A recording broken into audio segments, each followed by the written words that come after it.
trading is about knowing the field, foreseeing the opportunity,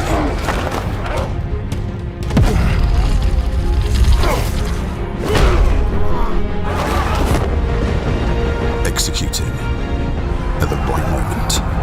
Timing is everything. Hello, my loyal subjects.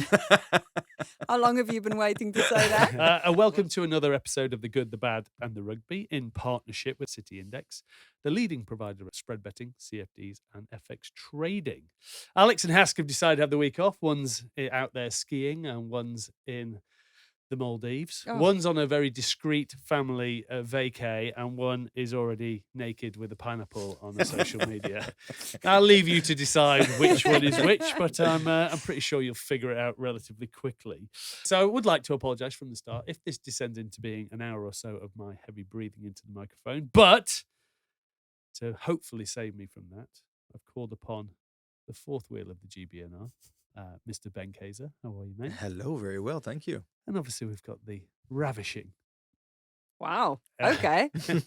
Elma Smit. How are you? I'm well, thank you. I'm in the orange studio with all of the Good, Bad and Rugby branding, so I feel like I'm sitting at the adults table. It's quite nice here. You have Ben Kayser. Yeah, Oh my exactly. goodness. And Ben, we obviously had a wonderful time in Paris. You a bit more than us, but we had loads of fun with England Rugby travel. We were out there with the fans. Hask managed to have 100 photos with travelling fans this time, and didn't actually. There was no Poirot on the Eurostar on the way over to wonder why one had disappeared. So, Wow. yeah, he was amazing. If you've already missed that though, and you are looking to get ahead for the men's Six Nations, look no further than England Rugby Travel for your next fix. It's the best way to follow England with the World Cup just over the channel next year and the Six Nations to whet your whistle in the spring. Have a look at the packages they offer at www.rwcenglandrugbytravel.com. And don't forget, of course, the Women's Six Nations is on and in off with a bang with the wins for England, France and Wales. But let's get down to the serious stuff first and foremost. Is a Will Smith slap real or fake? I'm team real. He's so team real. I'm team fake, actually. Do you think they'd swear that much on American TV, Ben? No, I don't. I believe everything apart from the actual slap. But I definitely agree with Elma. He would not take the risk of throwing the F-bomb twice, yelling, crying. It seemed very genuine, very sincere. He was very hurt. Now the slap itself looked a bit random. That's the only thing that will take it down. But the F word on live American TV is just too much. Do you think the F word and everything was to make up for the fact that he slapped him and didn't punch him? I don't know what to make of it. It's very random. All you know is that Twitter went off the scale. So that's where probably the fake stuff's come out for him. But I love Will Smith. I love Will Smith, and I think he finishes beautifully by a very heartfelt sort of speech. I think it goes back to what can you joke with? And I'm not on that side. I'm not in the camp of the Ricky Gervais. You can go absolutely, completely way too far and take the piss out of everyone. I just think some things are really, really hurtful. And if it helped at all get that conversation back on the table, thinking what's too far, what's too personal, what's too hurtful, then at least, even if it's true or fake, at least that's irrelevant. But let's speak about that, because I just think I mean, look, you could tell in her eyes and in her heart at the end, his heart at the end, it's a bit too far. Yeah, I think it's a very niche market. In a group of your friends, you can say whatever you want, but you can't say that in a group of friends where there's also about 8 million, probably more than 8 million people watching it, and it's ultimately it can be quite a sensitive subject because it's about someone's looks that's not a choice. It's an actual illness that she's suffering with. I think it was just a bit ill-timed and he could have corrected Chris Rock. He didn't have to slap him. You could just go up there and say something incredibly scathing, smart but scathing, and he would have left the hero. Everyone would have gone, that was offsides. She's got alopecia. Step back. Yeah. And people love Will Smith, and everyone was so excited for him to win that Oscar. So I do think it was just unfortunate on so many levels. Ugh. There's going to be more and more conspiracy theories coming out of it, but we'll see where it lands. Well, anyway, on to something that's a bit more relevant to us. Is Eddie Jones. Surprise. Exactly. Is he the right man for the job? Should he go? Is 18 months enough time? Well, we've got a man to take this on and help us with this. We've got the Mirror's Rugby Union Athletics and Olympic Sports Correspondent, Alex Spinks. How are you? Very well indeed. Nice to see you guys. What is your take on this? Obviously the media are coming at it quite hard. They think it's the right time to go. Obviously the review that the RFU has done, as you would probably describe, a non-review because it's not released. Where's the frustration start? Where did it start? And where does it stop?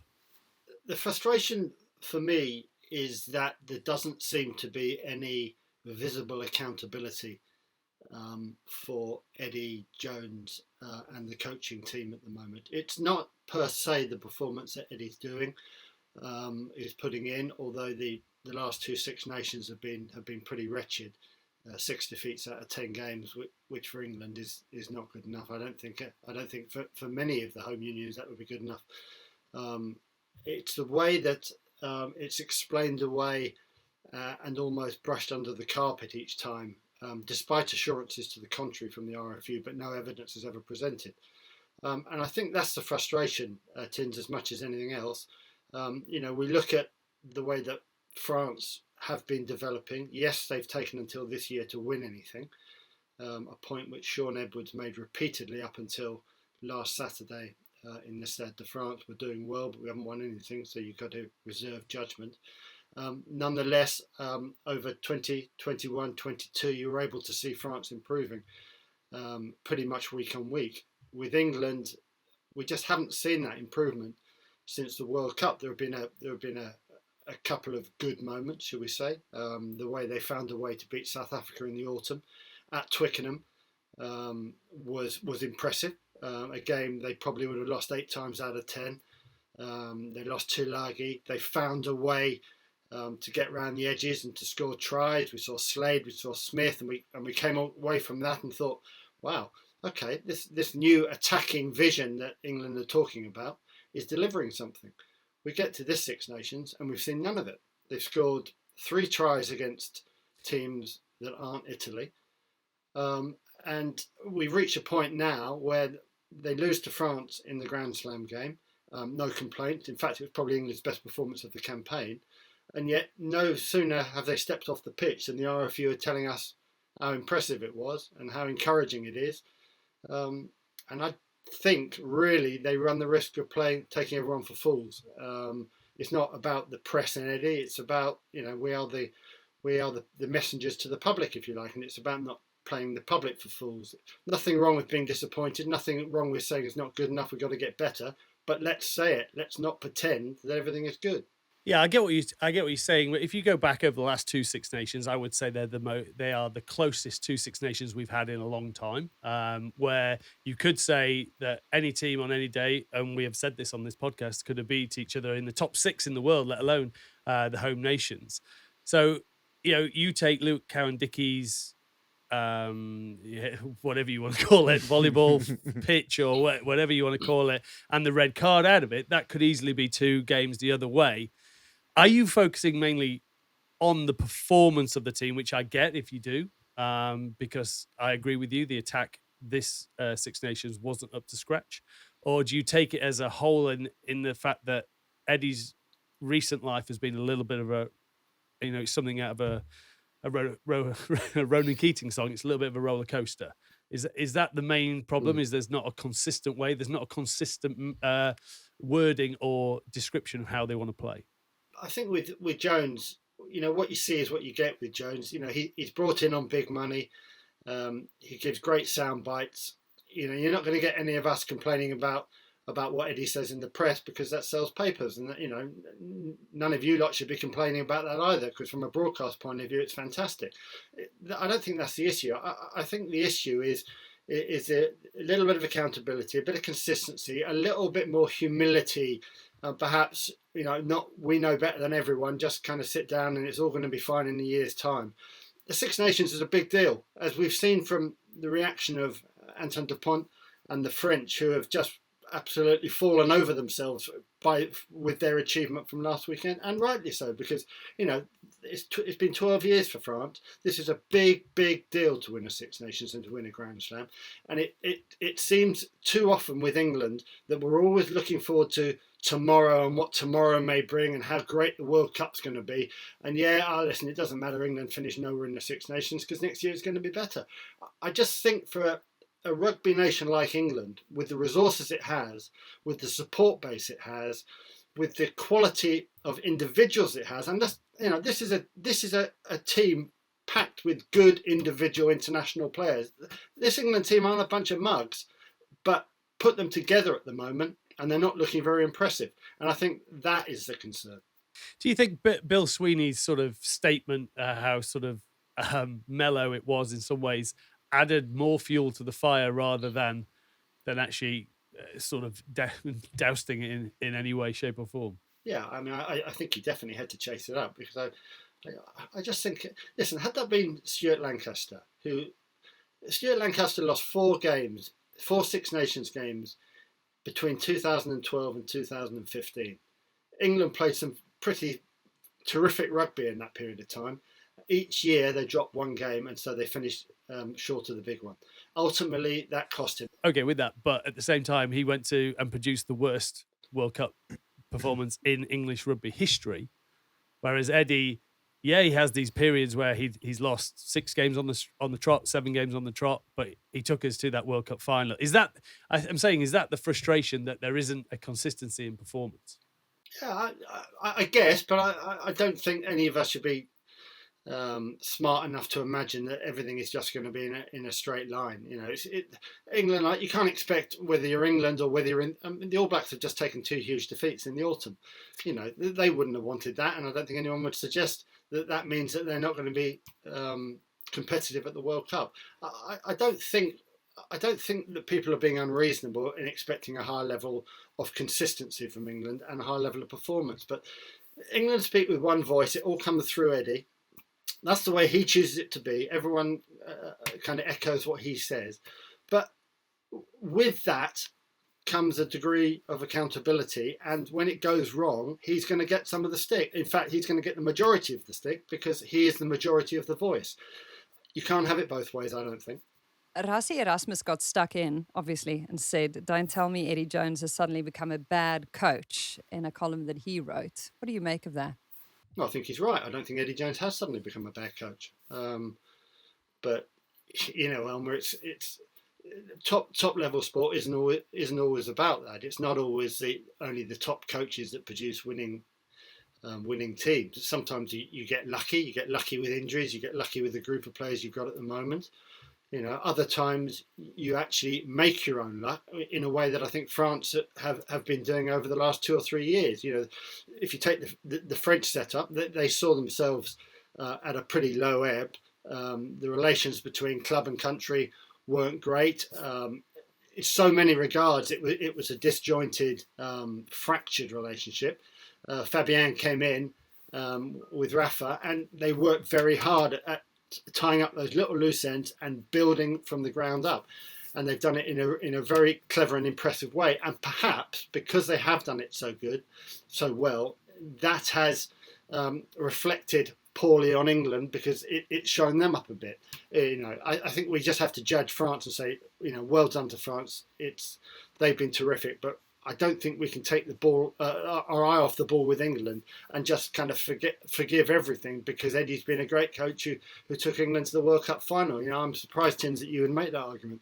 We've got Ben here, and obviously for 12 years, no championship, no Grand Slam, no real performances and a load of player turnover, which another thing Eddie does a lot of, and a lot of coaches turnover, which Eddie does a lot of apart from himself. What was your experience of and what do you make of the whole scenario right now? Well, listen, I don't think you can. I thought I was the proudest as I could ever be after the Grand Slam win, Actually seeing that you have conversations where France is set up as being the trendsetter, as being the benchmark, as being the world rugby reliable structure in terms of strategy and picking coaches makes me double happy. I just don't think it's really fair. Don't forget that Fabien Galtier actually joined the French team before the World Cup 2019, and he joined it because Bernard Laporte couldn't stand the guts of Guy Novès. It was just a personal problem, personal vendetta. Got rid of him, put Jacques Brunel, who was his forwards coach, in there, and sneaked in Fabien Galtier. I think the last thing you need, and the players would have told you that in 2019, the last thing you need is uncertainty. Who's the real boss? Who's in for what reason? Why is he coming so late? I just think that whatever you think about Eddie Jones, it's too late. How are you going to replace him now and actually say, that things are going to change? If you're thinking of, I don't know, Steve Borthwick, how long has it taken him to change things around at Leicester Tigers? If you're thinking of Andy Farrell, how long does it take him to actually have his proper footprint onto the Irish setup? If you mentioned very precisely the All Blacks, they always had some ups and downs, and even the Graham Henry and the best coaches in the world, they had some problematic moments, and usually against France it was cool. So I just don't think, like you said, it's not about pinging somebody. I just go back to the first initial moment. If it's saying we want accountability, is that how you say it? Yeah. Then if it means sacking the coach, I just don't think it's the right moment. And if it means, hitting him on the wrists like a little schoolboy, I don't think it's going to come either. So there's a 50-50 sort of balance about saying, is France the perfect example? No, we had to deal with our own demons, and we've done many mistakes, and there will be many done again.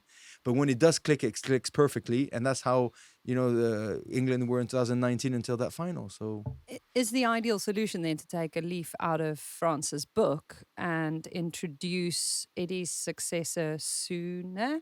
Is he the kind of personality who you could do that with? Well, it's been read that they anticipate that they will put the successor out before 2023. I think, Alex. Who would be your ideal man to take that role?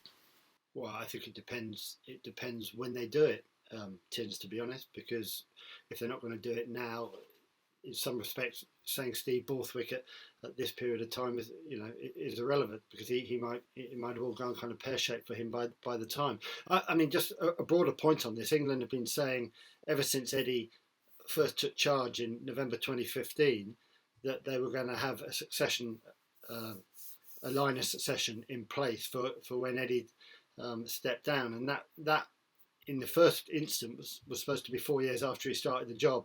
It got to that period and no one had done anything about it. So yeah, okay, they're getting there.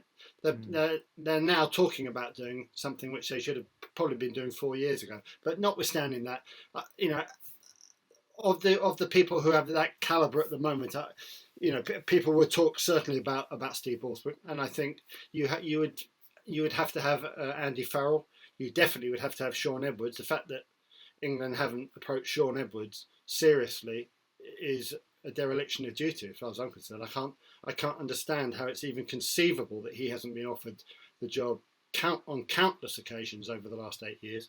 And then you've also got Stuart Lancaster, and for some reason he doesn't seem to command any respect around this conversation.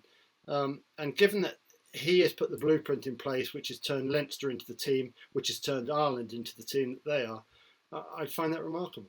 I think with someone like Stuart, I think unfortunately it'll take a long time for 2015 to disappear out of people's memory banks. But also, what stuck in my mind about that 2015 and Stuart, and I completely agree with you. Everyone said he's a great coach, but that doesn't necessarily mean he's the right guy for the top job.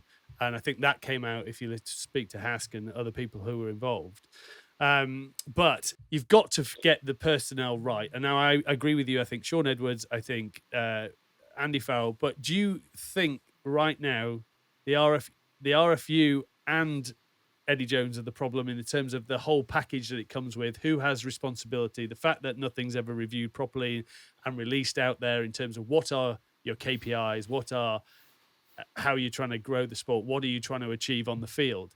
Is it that lack of sort of interaction with the media, with the fans, that sort of has made this sort of it has become a little bit nasty, I feel. Whether that's true, I don't know. there is definitely some ill feeling on both sides, but I kind of think that's a side issue. I'm not sure whether we should focus too heavily on that. The problem or the situation is that with England, it is the Eddie show. Eddie, what Eddie says goes, and that's fine because England they've invested in that. They set their stall out from the moment Ian Ritchie flew down, and they paid up the contract to get him out of Cape Town and flying back. That was the deal, and I get that, and I got no problem with that because that's what they've set out to do. But don't dress it up as being something else. Don't dress it up as being, oh, Eddie's going to bring a lot, kind of a load of coaches in around him, and they're going to kind of share the workload and all. That's not the way Eddie does it. He's a Mourinho type figure. He'll come in and he will do a job, and when that job is finished, or when somebody decides that the job is finished, he will move on and he will do that job effectively somewhere else. But I just think it's wrong to think that they're just going to, over the next 2 or 3 years, are going to start bringing in young coaches and Eddie's going to move across and let them step forward. I just don't see that happening because I don't think he's that sort of coach. It seems to me that it for the media at the moment, it's a combination of things. Do you think that there is anything Eddie Jones, the RFU, can do to pull? And I know it's easy to say just win games. It probably would work, but to pull the sort of media agenda back, I think Eddie's taken it away from the team and the players in that team. I felt that there weren't enough sort of waxing lyrically about some of the performances. The fact that, Freddie Stewart actually probably had his best game for England out of position on the wing. Yeah. But I feel that it all then circled round to Eddie, and it's a bit more about the Eddie show rather than the actual team that's on the field. And how do you grow a game if you're not talking about the players and you're only talking about a coach, which your likeness to Mourinho is bang on. Is there any way you can pull this back from a media perspective? I don't know. I mean, I genuinely don't think this is a media agenda. As much as you keep asking that question, and I understand why you're asking the question, because obviously we have our names on pieces in the paper with headlines which are critical of Jones at the moment. But this isn't about a group of people in suits trying to get rid of Eddie Jones because he doesn't say nice things to them. I mean, that's just not what it's about at all. I meant in terms of it's not just media fueled; it's also fan fueled. Because at the same time, while Eddie's that sort of guy who he throws spanners into media interviews that then, as you said, you write about because it's perfect for you to write about. He also, but then the everyday fan also feels that sort of change in the wind and gets annoyed about it because they want actual rugby answers. When it's all funny when they win, but when you lose, the average fan who's quite intelligent in this country also wants the answers that are relevant to, and not some quip that just sends you down a different road. And I'm just saying, is there any way that it could come round where he's actually is it all about being honest in interviews and giving actual answers to questions rather than his answer to whatever question you ask? And if he was honest, would anyone let him off the hook? I think it's about him allowing others in the squad to have more oxygen when it comes to talking. Fabien Galtier has just led France to a Grand Slam. The amount of pieces I've read which begin with the word Fabien Galtier, I can start on one. I can count on the fingers of one hand. It's all about Dupont, and it's all about Tamac, Greg Aldred, about what a great job Woki's doing in line-out time. It's all about the stars of their team. It's not about Fabien Galtier. And I think with England, a great deal of the problem is everything is about Eddie. It's always about Eddie. It's not, if as soon as we write 2 pieces on 2 successive days about Marcus Smith, all of a sudden Eddie comes out and says, leave off. We don't want to have another Emma Raducanu situation on our hands. And, he throws a bucket of water over that one and knocks it on the head, and we revert to another agenda again. I think, as you said, Tinds, there's a lot of incredibly talented players around there. Marcus Smith, Freddie Stewart, Joe Marchant, Courtney Laws has had a pretty good campaign as captain. There's an awful lot to write about and an awful lot of voices that I think we'd all like to hear and probably from a development of a team point of view need to hear. So let's start hearing a little bit more from these guys. Yeah, I'm just wondering, do you think it's a lack of we've talked about a lack of trust in his players. You know, him subbing Marcus Smith in the Scotland game for one can only assume for the missed touch in the corner.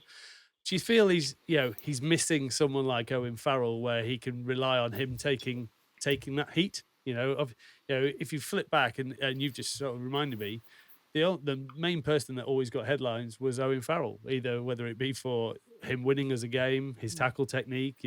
Obviously that was that was brought up again on the weekend, but he was that kind of. I think Eddie's always trusted him to shoulder the burden of the team. Do you feel he doesn't have that trust in the other players to stand up and take that burden? I would not know the answer to that any more than you guys would.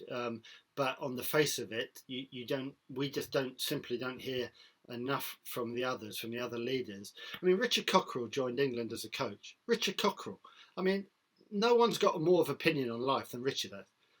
He's been forthright for as long as any of us can remember. He's been terrific. Since he joined England, he hasn't said boo to a goose. Now, I'm not criticising him. I'm just saying the environment that they've got, it all goes through Eddie's voice, and that's the decision they've made, and that's fine. But if you're trying to develop a team and bring it on and grow people, grow individuals, grow leaders, surely that is part of it. So if I just put the player's hat on, I'd be delighted to have a coach who does all the press conferences and takes all the heat and does all the tough discussions with journalists when you don't want to. That doesn't mean, exactly like you said, Alex, that they don't need to step up and actually be, take the reins of the team. Absolutely. But it's like Mourad Boudjelal when he was at Toulon. Johnny Wilkinson was delighted that he took on all the heat, that he did all the stupid things on the Monday, take the more stupid things on the Saturday after the game, and cause a lot of fuss around it. Just because you're chuffed to be able to concentrate on rugby. Now, is it him who's pushing Cockers away from the cameras? I don't think so. Is it just who he is? Yes. We're talking about accountability. I don't think it's just Eddie Jones. He's got bosses, right? He was employed by people. I think everybody's there. I just think from a player's point of view, it's a comfortable position. It's interesting. The entire conversation so far, whenever you've heard from a player or a recent player, they've all been very pro-Eddie. And it feels like most of the fans that I've spoken to around England don't pay any attention to what the players are saying. And you read very little of that in the written press. But whenever you hear a podcast, with an Ellis Genge or someone, it feels like they talk about someone entirely differently. Yeah, but it's fair to say that there's the persona that will take on the heat, and then there's the coach behind closed doors who's got a lot of experience, who obviously connects on a personal level with some of the guys. What you can question is, are they able to actually express exactly everything that they've got in their tummy? That's one thing. But is that his fault or is that their fault? For me, that's 50-50. Ask him. Probably when they won the World Cup, that England team definitely knew how to challenge leadership, knew how to challenge the coach's position. So I'm not saying that bullish coaches don't have a responsibility, but I've always been the one to say that the people who make the team are always and will never be anybody else than the players. So if they decide to, grab Eddie by the neck and shake him like a leaf, they will do. He can't sack every single player and not pick at 23. So I'm not saying it's the revolution that needs to happen from within, but it's also those players need to step up and actually do it. Ellis is the perfect example. I do not think he's playing a persona and he's not being himself when he's in England camp. Is it just a case of negativity selling? We've seen fear and anger being things that really do well on platforms like Facebook, and other social media platforms are similar. Alex, is it just a case of the more sensationalist, the most outraged pieces of clickbait tend to perform better, and that there's this kind of downward cycle, a race to the bottom? Some people would say it's all the media's fault. They've just created this feeding frenzy. Yeah, well, I mean, I just don't accept that, Elma. I don't accept that at all. I don't like the clickbait term when it comes to this, because I like to think that whether or not you guys agree with what I'm saying, or whether I agree with what you're saying, we like to think we're having a debate and there's kind of pros and cons on both sides, and we can all take something from it. I don't see that the majority of kind of mainstream rugby coverage is anything like clickbait. I don't think anyone's taking cheap shots. at all. I kind of laid out what my position is on it. I mean, I just come back to Ben. Ben was just saying just now he'd love to have a coach that just said, took all the pressure away by doing all the talking. If I could take Ben back to the France-England game 2 years ago in Paris, would Ben have wanted to have been on the England team when Eddie says we're going to play the greatest rugby that the world has ever seen, and we are going to brutalise France? And 24 hours later, they're 24-0 down inside an hour. Would you have appreciated that? I said it on the spot. I said it on the spot that was the stupidest thing he could have possibly said, because that's exactly what would have been, on the walls of the French changing room, and they would use it as motivation. And I said it straight away. I said about taking on the heat of the tough conversation. I'm not saying chucking oil on the fire against the French at Paris, for the opening of Six Nations. Absolutely, and that's mistakes that he keeps on doing again and again. And every time he does, I'll tell you that he does them. I'm just saying, from a player's perspective, when you want to explain the inexplainable. Do England have quality players? Absolutely. Are they a rugby powerhouse? Yes. Are they underperforming? Yes. And it's never easy to explain that. Is what you guys are asking for, Alex, more access, more process, more transparency? And if you get that, what happens? If Bill Sweeney comes out and says, like he has now, no one's untouchable, no one is bulletproof, it's a man, we might, change our minds at some point. Is that really going to give the media the answer that they want? Is that honestly going to stop things? Will that get people on side? I don't think, Elma, it's just about those words, because Bill Sweeney uttered those exact same words 12 months ago and nothing happened. I don't think it's about him needing to say something to satisfy the press. I think it's all about how this England team is going to grow. And I go back to the thing about let's hear more of the voice of the England team as opposed to just the voice of the head coach all the time. Ben has made the point, as has Tinds, about Ellis Genge, and you could talk about Carl Sinclair. I mean, these guys have grown out of all recognition in the last few years. They're incredibly impressive rugby players, but they're even more impressive in the way that they've developed and grown as human beings. These guys have got the potential to take England a long, long way. Look what Genji's doing at Leicester Tigers at the moment. I mean, this is a guy who we were told you couldn't really trust him a few years ago. He's got a lot of rough edges. He is absolute worldly now. He's been terrific in so many ways. I just think England have got to get rid of some of the games that they play. The idea that Mario Toji is not England leadership material, so we write that in a book, and then 2 weeks later we say actually we didn't really mean that, and we kind of put an apology out. Those are the sort of the games that I don't think England need to be playing those now. They're a team that reached a World Cup final last time. The majority of players who were in that squad last time round are available to them this time round. Let's just maybe cut some of the chat, let them talk, let the whole thing breathe a bit, and let's just see where it takes us.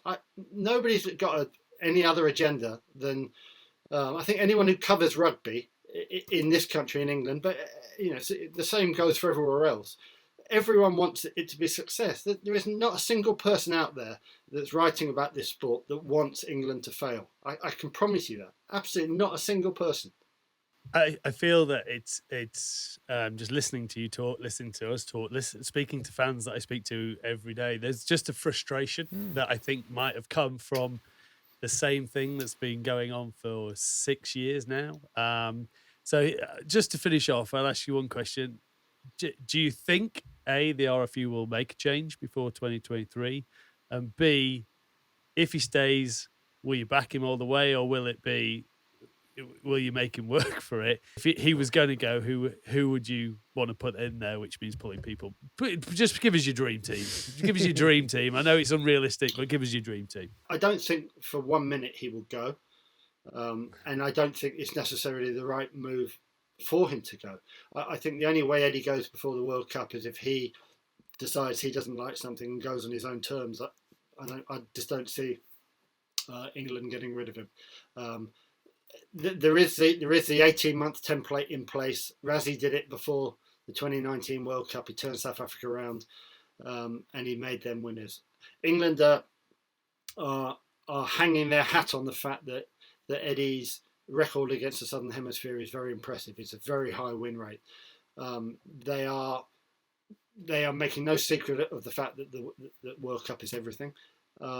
And I guess in a way with the World Cup, you slightly forget that actually you don't have to beat the whole world to win a World Cup. You might only play a couple of really, really tough games to get you to the final. So, my own belief is that England will keep, will progress. This will be a low point, that they will progress, that Eddie will get things moving. And that when they have the 3 months to prepare, as every other team does before the next World Cup, then England will certainly turn themselves from an also-ran team in the Six Nations at the moment into one of 3 or 4 teams or maybe 5 teams who can win the tournament next year. And I don't think those two thoughts are mutually exclusive. I think you can be in one position now and still turn yourself into that position in 12 months' time, because England have the raw materials. No question about it, they have the raw materials. But will we keep calling Eddie and bringing him to account? Well, absolutely we will, because he would expect and he would respect nothing less.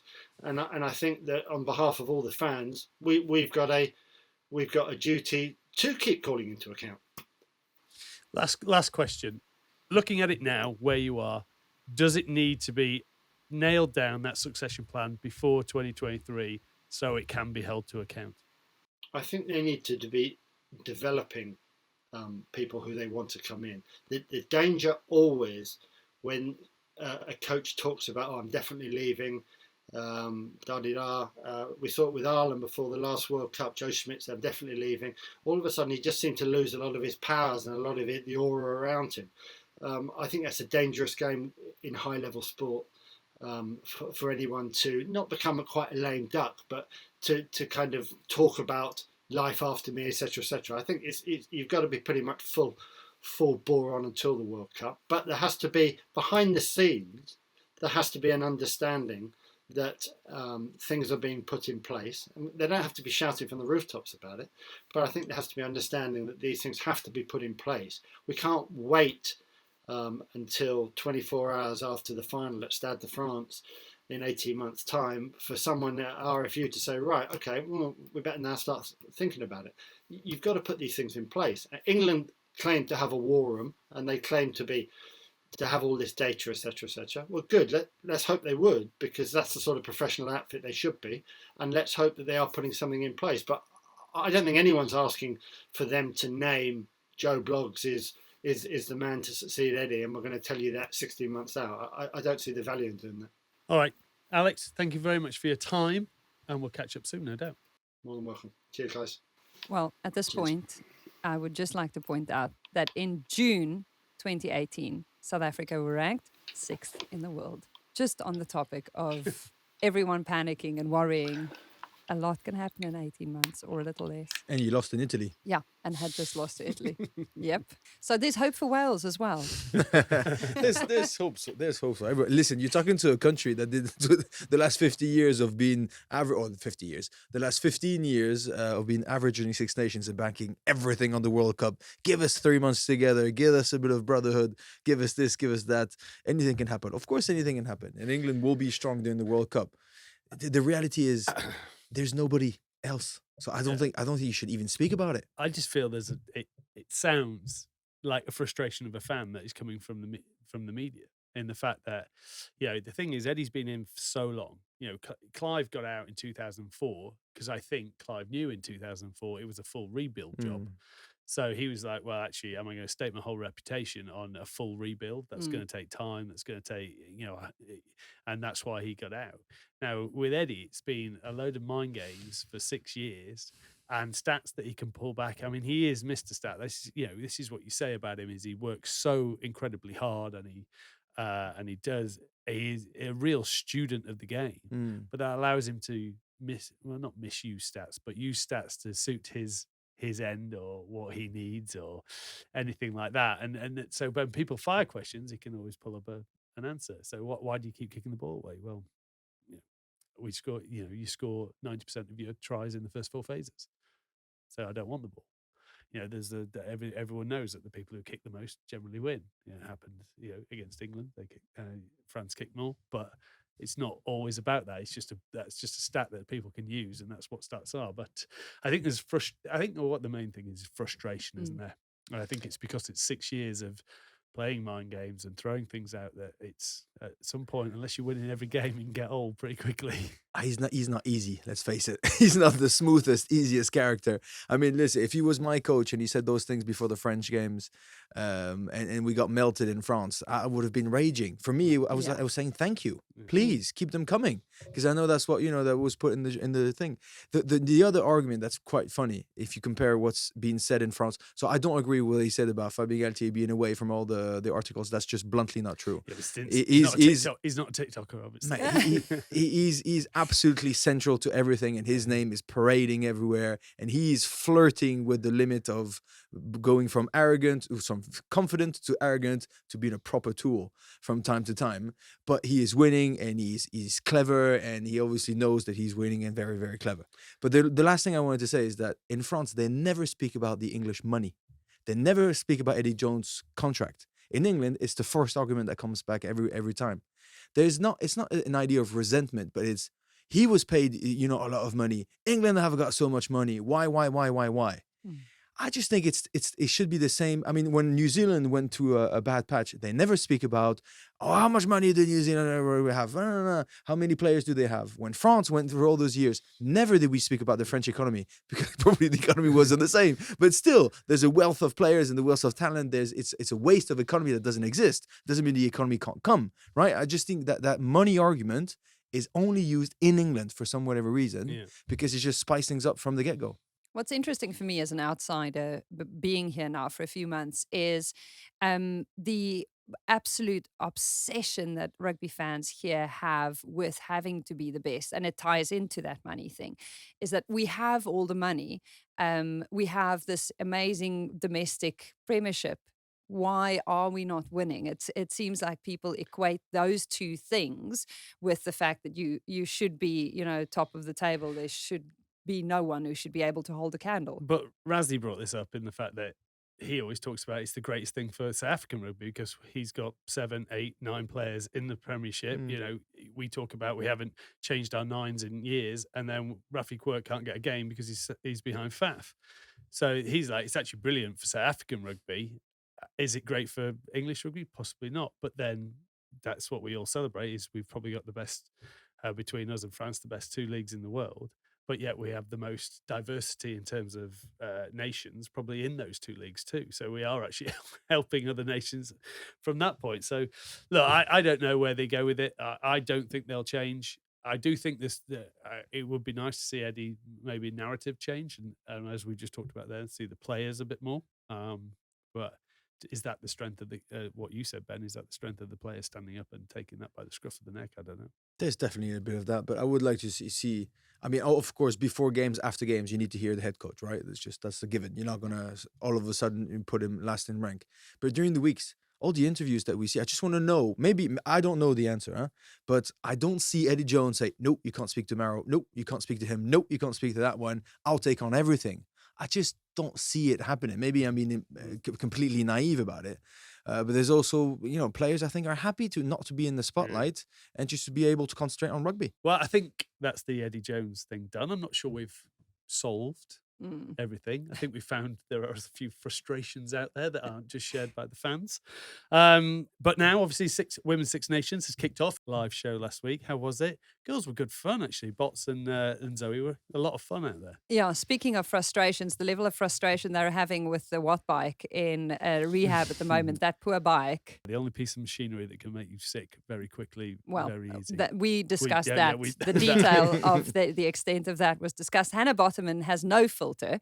It was brilliant. She was absolutely brilliant. The Saracens in England prop. And then the World Player of the Year, Zoe Aldcroft, was there as well. And she divulged a little too much about what's happening in her DMs. So it's brilliant. So it's dangerous. Is Hask involved? No Hask, but loads of talking about Wikipedia pages and Hannah's obsession with Crocs. We did talk about rugby a bit as well in between. Well, well, it lives to our mantra that we don't really talk about rugby. Well, let's move this forward. Well, hang on now. Just 1 second. Apologies. I know Alex is not here. I know you've got a lot on your plate, but I'm all booked for end of May, going live show, going up to Oxford. Can't wait. My mates are there. There's going to be planes flying, but I have no clue what we're doing. Could you just tell me a little bit more about it, please? Well, glad you asked. Yes, we are going on a live tour. Very excited about it. I think it's actually going to be like a one-man show plus his two mates, because having seen Hask in Paris, I'm not sure we're going to really get much to say. But if you want to know, we are going to, not all the tickets have gone yet. There are still tickets available to some events. Some are quite sold out. Yeah, so you can get on it. We are, obviously, Ben has just mentioned he's coming to Oxford. We have Chris Ashton joining us in Liverpool. We've got Hamish Watson in Edinburgh. We've got Scott Quinnell in Cardiff. Nick Easter up in Newcastle.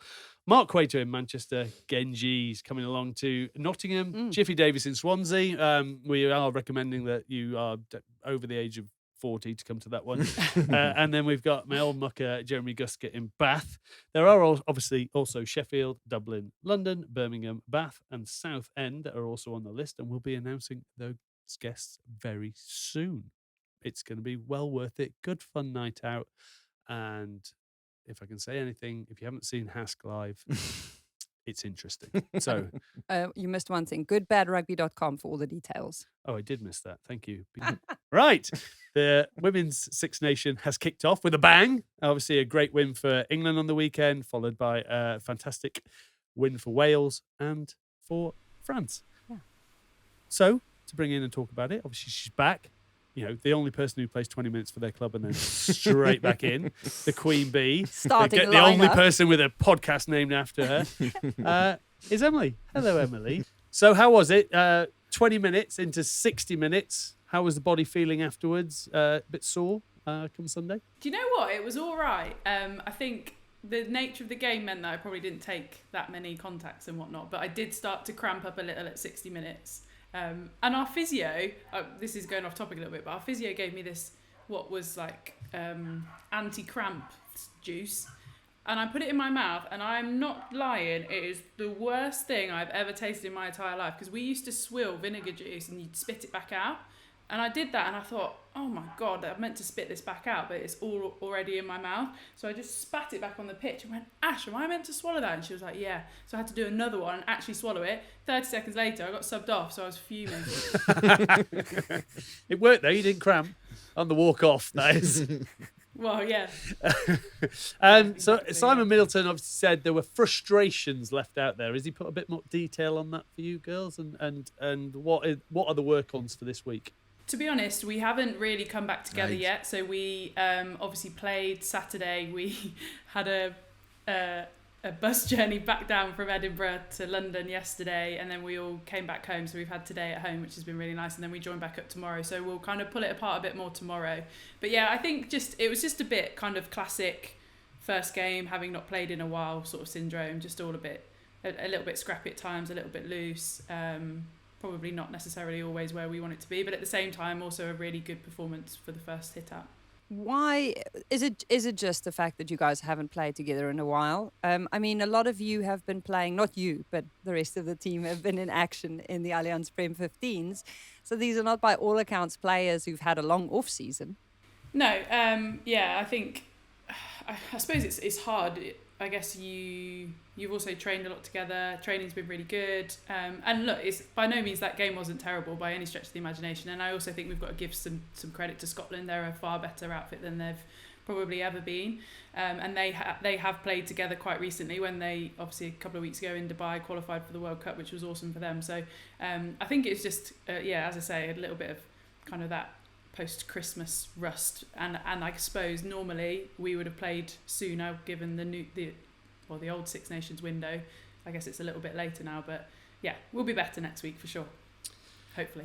And with it being the TikTok Six Nations, how is your TikTok game? Have you stepped it up yet? Is there what was going on last week in camp that did they get the old girl on there or not? I think I featured in quite a few without even realising it, because every now and again, like Bryony Cleo's very good at it, but both the Cleos actually, Bryony and Poppy are very good at it. Like, you just see them with a phone pointed at you and you're like, what the hell is going on? And it's some something that's trending or something. But I've not kind of orchestrated any myself, but there's definitely been quite a lot going on. We'll see how that develops through the tournament. I hope you're not bus tripping down to Italy, are you? I flipping hope not. Honestly, I've had enough of a bus. I suppose it was quite good maybe for a bit of team bonding. There was a lot of karaoke going on for maybe an hour of the 9-hour journey, but yeah, it was quite a long slog. Memories along the way, right? On the topic of extensive travel, there's some extensive travel on the horizon later this year, all the way to the land of the long white cloud. For anyone who hasn't been paying attention, the Women's Rugby World Cup event is being staged in New Zealand. It was, of course, postponed by a year. So that does add an extra bit of intrigue, a layer to this. I mean, Scotland, as you mentioned, had just qualified. Rachel Malcolm and her team have just come off something that must have built, an immense amount of bonding and camaraderie for that team. Could you guys see the effect of that? Yeah, I think so. Obviously, we play with a lot of that Scottish team in the domestic league. There's a lot of the Scottish girls at Loughborough, so some of them really, really well. And because of COVID, they've actually spent a lot of time together in camp, because these qualifiers were meant to be in the autumn window. So they'd prepared, they were in camp for ages, then it got postponed because of COVID. Then they spent some more time in camp because it was then meant to be around Christmas. And then finally it's happened. So they've actually spent a huge amount of time together. So you can definitely see that, because ultimately they're not a professional outfit, so they don't get the kind of the luxury of being able to spend the amount of time together that we do. But yeah, they've come on huge amounts, and I'm really pleased for them personally, because they're all really good girls as well. Does the fact that you've not lost in 19 games, obviously had those massive wins, is that a pressure thing now in terms of, or do you just expect it to keep going? And how is that, the weight of that tag, is it building with each game before obviously you know that the World Cup's coming down the line, or is it something you've sort of put in the back locker? I think it's like an opportunity, isn't it? I think there's numerous records potentially that come with each win that we get now. Somebody told me about it the other day, so I think there's some quite cool kind of scalps that you can have as this team. And I suppose when you're building towards a World Cup, you'll know as the 03 team, this team of 2021 or 2022 could go on to do some really special things. And I suppose each time we nudge off another one of those victories, you continue to build that kind of legacy for this team. And again, heading into a World Cup where ultimately you want to go on and kind of leave the biggest legacy of all. Can I jump in? Yeah. Just like for the men's, everybody was chuffed to see France England as the last game, because they thought it was going to be sort of the final thing. Was it the same reaction for the women's? Is it a good thing or a bad thing for you guys to finish all the way in France? Is it actually a bit more tricky for you guys, because hopefully France will have done a good Six Nations and be ready to cause a big upset? Is it? Well, could it be it could be a Grand Slam each way, right? It could, absolutely, yeah. Yeah, I think it's hugely exciting. I think as a neutral, everyone's immediately gone, well, there's your Six Nations final. Obviously for us, we're being far more pragmatic about it and taking every game as it comes. But yeah, I think that is another unreal opportunity. I think, again, when you put yourself in the context of a World Cup year, you don't get many chances to trial run big pressure games that kind of are one-offs and that mean everything. If you lose, you don't get what you want. If you win, you do get what you want. And that potentially... it has the potential to be another one of those games in the season of the World Cup. So yeah, it could be massive. And as we saw, and as we always see, France get unbelievable crowds. It's such a great place to go and play. Their women's game is so well supported. It was at the weekend, and it will continue to be throughout this competition. So yeah, it could be a cool place to be come the last weekend. On Saturday, you guys played in the first match, and then Ireland played Wales and France played Italy on Sunday. Did you manage to watch the Saturday match at all afterwards, or did you guys watch the Sunday match on the bus? Or do you just leave that until you get stuck into analysis in the week? Definitely had time on hand on the Sunday game. We had loads of time, so yeah, the match was on. The Wi-Fi was a little dodgy on the bus, I won't lie, so we had quite a few hotspots hooked up. But yeah, we did watch the France-Italy game, and I think a few people were in and out of the Wales-Ireland game dependent on recovery, and getting fixed up and whatnot. But yeah, there's some really good performances out there. Obviously, Wales taking the win was massive for them, again, in the context of everything that they've been through recently. But I thought Ireland played pretty well, actually. I think they showed some signs of, what is a very, very young side, or young in terms of caps at least, having a huge amount of potential going forwards. And then France, I think, probably similar to us, were a little bit shaky out the blocks, a little bit potentially rusty and whatnot with some of their skill stuff, so can completely relate to that. But yeah, I think it could be a really exciting tournament. I think, again, Italy went pretty well against the opposition they were against, so yeah, there could be some really, really good games out there this competition. Just how exciting for you at the moment? Obviously, and I won't say that you're coming to the twilight of your career, but Did you just use that word? I can't believe I did. Oh my goodness. I know, so sorry. What kind of ally are you? Just jealous that I don't have a show name. But how excited are you at the moment around everything that's going on in the game? Obviously, the premiere of No Woman, No Try is out. And as you said, I watched the highlights of the France game, and the crowd just looked amazing. Obviously, down the crowd at your game was fantastic. Is the general feeling around just that you're in the sort of you're just getting caught in the wave of what could be an explosion of the women's sport? I mean, I watched No Woman, No Try today. The sort of power that it's having in sort of putting you guys out front, and the audiences that are watching on TV, and now what the crowds that are turning up at stadiums. Do you feel that you're riding a quest of a wave, or are you the bottom of it and it's only going to go up? It's hard to say, really. I suppose from when I first started, we're definitely further up the wave, but certainly in terms of how big that wave can get, I think we're definitely at the bottom of it. I think you talk about me being in my maybe twilight years. I'd love to be 10 years younger and potentially see this out for the next 10 years, because I think there's going to be some unbelievable things that continue to happen, the growth, etc. I think this year certainly has probably shown more than ever how much more traction the game has got. Obviously, we had a couple of COVID years where you couldn't tangibly see the kind of the growth that it had made, because you didn't see the crowds at the games and all that sort of stuff. Whereas now, the first 3 games of the Six Nations, everywhere's had record-breaking crowds, I think, maybe bar France, but still 13,000 is an unbelievable figure.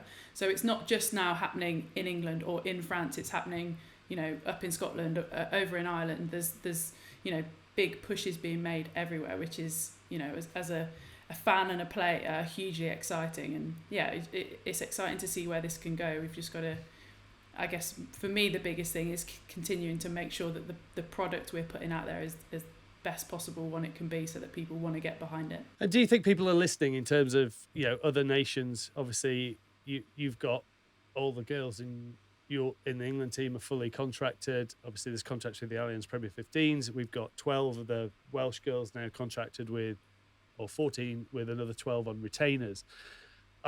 Is this going to be the norm? Are the SRU, are the IRFU going to start listening and make this the norm, to see that the competition will get better, the skill sets on show will get better, the athleticism will get better, everything will just keep rising, and you can keep riding that way?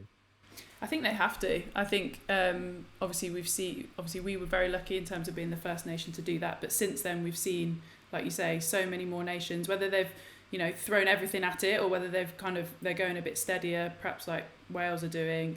New Zealand have announced however many big contracts that they've got, and a load of the men's coaching staff coming over to help as well. So you can see that the appetite for the game is there. People want to get involved in it, and I think there is definitely now a pressure on the unions to support their women's sides, whether it's just for the equality bit and they want to be seen to be looking good, or actually because they're potentially getting left behind if they don't do that. So I mean, either which way, I don't care. Hopefully it just continues to grow the game, give the players the opportunity to be the best that they can be. No Woman, No Try probably highlights exactly what a lot of the girls go through in terms of their commitments to work, and not necessarily being able to fully commit to the rugby side of things if they're having to do both. So it's just giving people the opportunity to be the best they can be. how hard is it for you? Obviously, the pressure of, as you said, you only played 20 minutes. You're straight back in the mix. You've got your own. How much pressure is it on you to keep growing the sport? Obviously, you're not someone who craves the limelight. It sort of comes to you, your own statue, your own show. Even though you're even though you're in a camp and you're playing every week in, week out, you still make time for good Scaz and the Rugby. How important is that promotion of the sport? And it's the same question to you, Elma. How much do you feel that you both have a role to play through the good, the Scaz, the Rugby to promote the women's game? I think for me initially it was an opportunity that came to me. So it was something that obviously I saw as, had a huge amount of potential. It wasn't something that I kind of sought out, but now and it was definitely put me out of my comfort zone to start with as well, which is probably one of the reasons I kind of wanted to do it. But now I think I see it as an opportunity, not for me, but for everybody else in the game and the game itself, to get people on and to be able to share their stories, hear about what they're about, not just dissect a game at the weekend or continually talk about how far women's rugby has come, whatever. Hopefully now we're able to just celebrate people, celebrate teams, celebrate where we're at, and I think that's the really nice thing for me. We're not continually having to dissect women's rugby. We just want to celebrate the fantastic people that are either playing the game, working in the game, or just around the game. Yeah, I never played rugby because I didn't know that women played rugby until I was in New Zealand covering a Rugby World Cup at the age of 25. So it shows you how far behind South Africa. It's so crazy to think that a country that's got such a storied history and a heritage as far as rugby is concerned. And I went to school with many people who became Springboks. And so rugby is so deeply rooted in kind of the culture that I grew up in. But it was quite, like an eye-opener when I first realised that women play rugby in New Zealand and that it was actually very well supported. But there was very little opportunity to cover women's rugby in South Africa because there was very little support for it. In the time that I worked in rugby over there was just never, anything of this scale. So when you guys actually started walking the talk, a lot of people talk the talk, but not many people are actually out there creating platforms for women to talk about rugby. And I've said this before and I'll keep saying it. The fact that you guys created the good, the Scaz and the Rugby, managed to get sponsorship and have made this platform what it is amazing to me. I mean, I feel like you guys are the biggest feminists. Like, no one gives you enough credit for the fact that you guys are walking, talking, leading feminists. Why was it important for you? We've actually never had this conversation to create the good, the Scaz and the Rugby. Well, it's the right thing to do. I see so many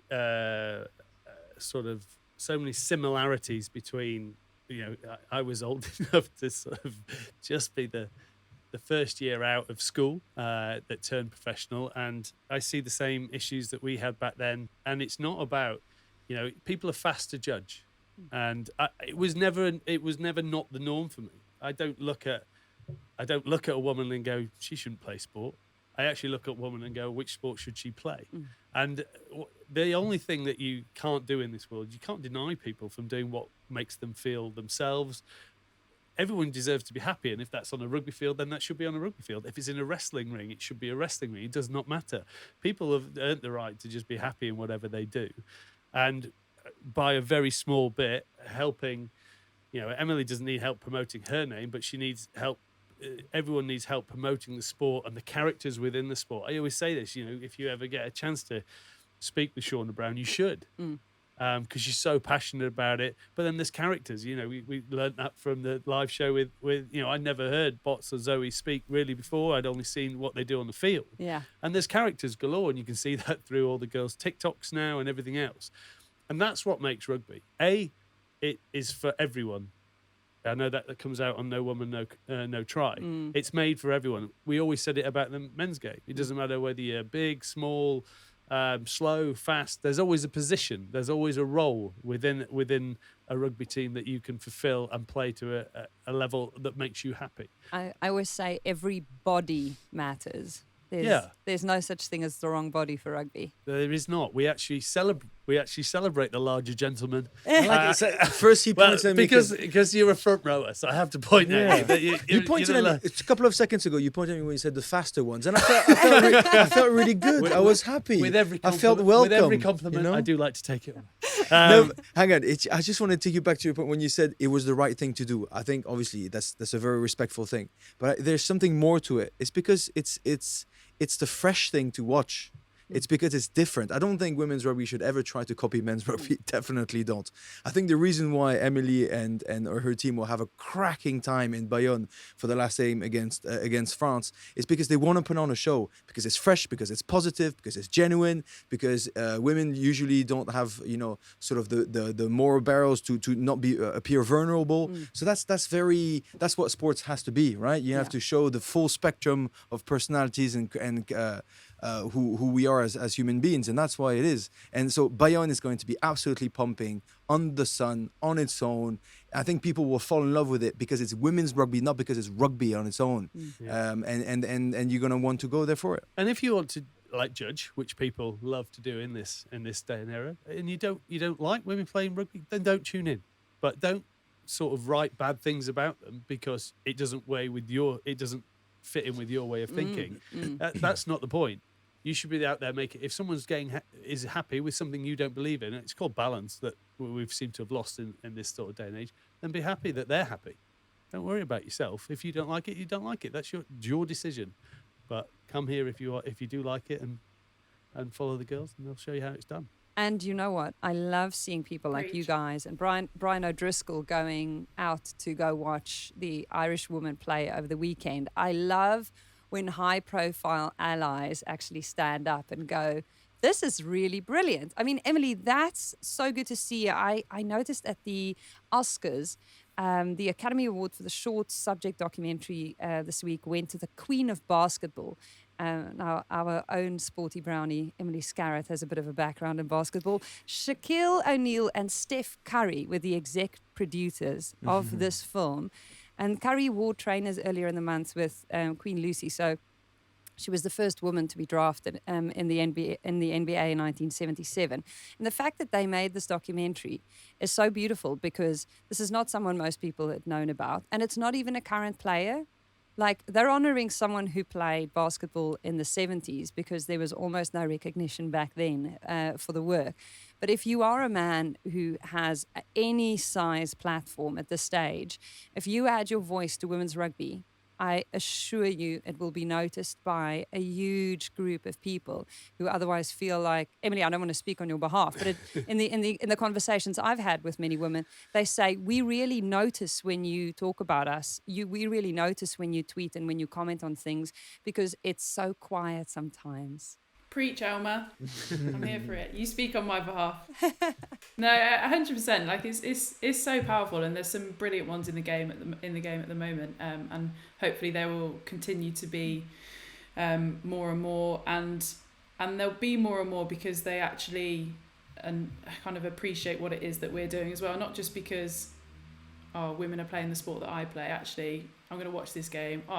Fair play, and I want to back them and I want to support them, or they're representing the women's side at my club or internationally or whatever it is.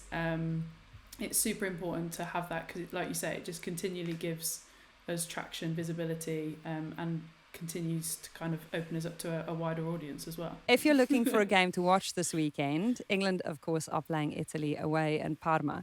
But I think one of the really interesting ones will actually be Wales hosting Scotland. Wales have been posting on social media trying to attract fans to really come through to Cardiff and support them. Wales are ranked 11th, Scotland ranked 9th. Scotland have just qualified for the Rugby World Cup. Wales might feel like they have a point to prove. Indeed. Are you going to go? I'm going to be watching it on TV. I won't be there, but I'm really excited about the prospect. And if you have listened to this and gone, well, I also want to be an ally like Mike, then tune in, comment. Head down there. It's better in person. Well, buy a ticket. There you go. There you go. So back in camp tomorrow. Does Simon really put you through the ringer, or is he quite a nice coach? Does it fall into a tough day, easy day off? team run travel, or is it a bit more balanced? Yeah, we've got a pretty good routine at the moment. So we'll go in tomorrow and it'll be easy day, which always sets you off on a good tone, but then you're nervous for what's to come. So we go easy day, fast day, brutal day, off. And then, so we go off, team run, play. So Thursday this week will be the brutal day. Wednesday this week. Oh, I don't know where I am. One of those days is Thursday. week. Thursday. Too much buzz. Brutal day. Well, best Not of luck for this week and the rest of the tournament. Make sure it's a Grand Slam game, please, at the end. Down in Bayonne. Lovely place to go, actually. No, I think, that's a proper good decision to be in Bayonne. we wish you all the best. Thanks for popping in, and we'll. Thank you very I'll much. see you on the Good Scaz Rugby soon. And if you want to know more about what we're talking about, No Woman, No Try, please tune in to the Good Scaz Rugby this week, as we have Victoria Rush, the director of the Amazon production that you can now watch, obviously, on Amazon. It should be good. We'll drill down on the process and how it was filming it, and obviously there's some emotional bits in there. Every now and again, someone running in to give someone a hug. So it'll be good. I think we'll have fun with that. Yeah, it's all over the socials. So let's ask the person who came up with it. Exactly. Thank you, Elma. Thank you. Thank you, Ben. Pleasure. Hask and Alex, please don't come back. Enjoy holiday. We were the Good, the Bad, the Rugby. Rob Brydon, take it away. This is a Folding Pocket production produced by Sarah Kilgallen. Do you want to do this job? Oh, wait, you do. Sorry.